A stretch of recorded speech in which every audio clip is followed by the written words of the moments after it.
বুঝতে পারছেন না, টেটের যারা অনুত্তীর্ণ তারা প্ল্যাকার্ড হাতে করছে, তাতে ওনার কি?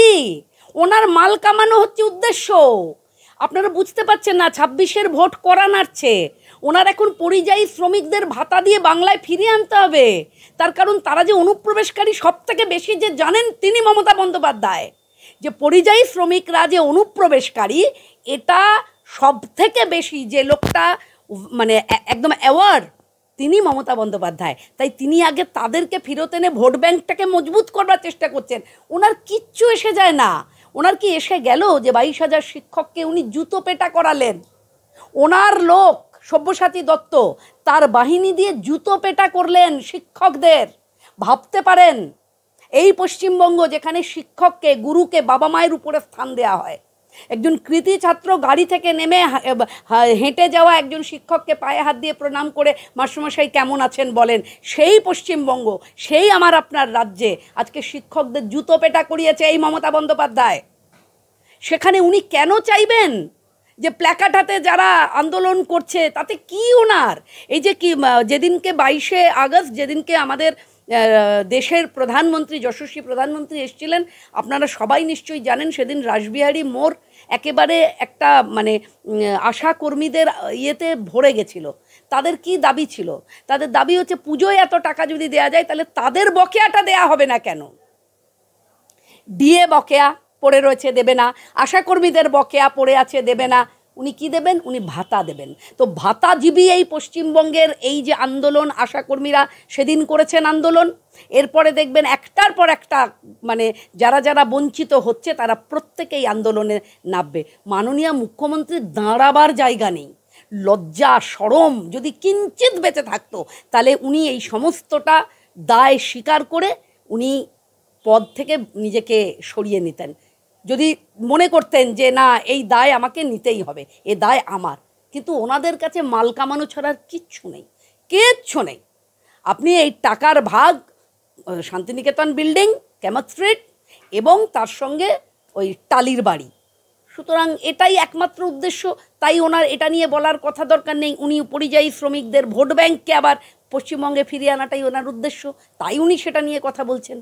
মুখ্যমন্ত্রী বলছে এবছর 72,000-এর বেশি তিনি লক্ষ্মী ভান্ডার দেবেন। তিনি কি মহিলাদের লক্ষ্মী ভান্ডার নামে কি ভোট কিনতে চাইছেন? দেখুন, মহিলারা ঠিক করে নেবেন, পশ্চিমবঙ্গের হাজারো লাখো মহিলা ঠিক করে নেবেন। আপনাদের মেয়েদেরকে কলেজে কলেজে ধর্ষিতা হতে দেখতে চান? আপনাদের মেয়েদেরকে কখনো গ্রামে, শহরে, প্রান্তিক জেলায় ধর্ষিতা হয়ে রাস্তায় পড়ে রয়েছে, মাঠে পড়ে রয়েছে, নালা নর্দমাতে পড়ে রয়েছে, সেই অবস্থায় দেখতে চান? নাকি আপনারা মেয়েদের সুরক্ষিত দেখতে চান?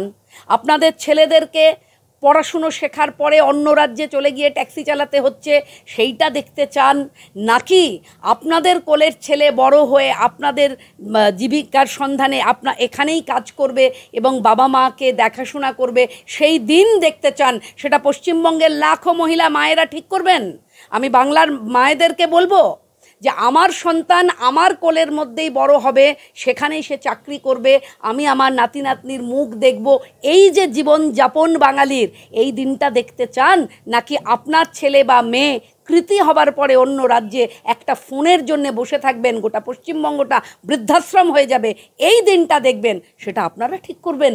আপনারা ঠিক করবেন যে কলেজে কলেজে যে ধর্ষণ শুরু হয়েছে মনোজিৎ মডেল, সেটাই কি চলবে? কাকদ্বীপ থেকে কাকদ্বীপ থেকে কুচবিহার, সেটাই কি চলবে? পাহাড় থেকে জঙ্গল, সেটাই কি চলবে? তাহলে পরে নেবেন লক্ষ্মীর ভাণ্ডার।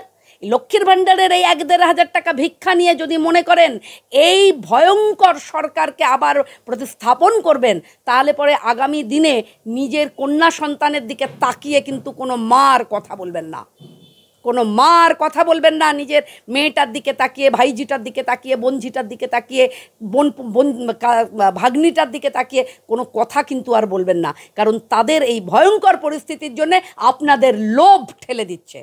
তাই লোভকে যদি সংযত করে আপনারা লক্ষ্মীর ভাণ্ডারকে মুখের উপর ছুঁড়ে মারতে পারেন, তাহলে জানবেন আসছে দিন 2026, আপনাদের এ জয়, আপনাদের জয়।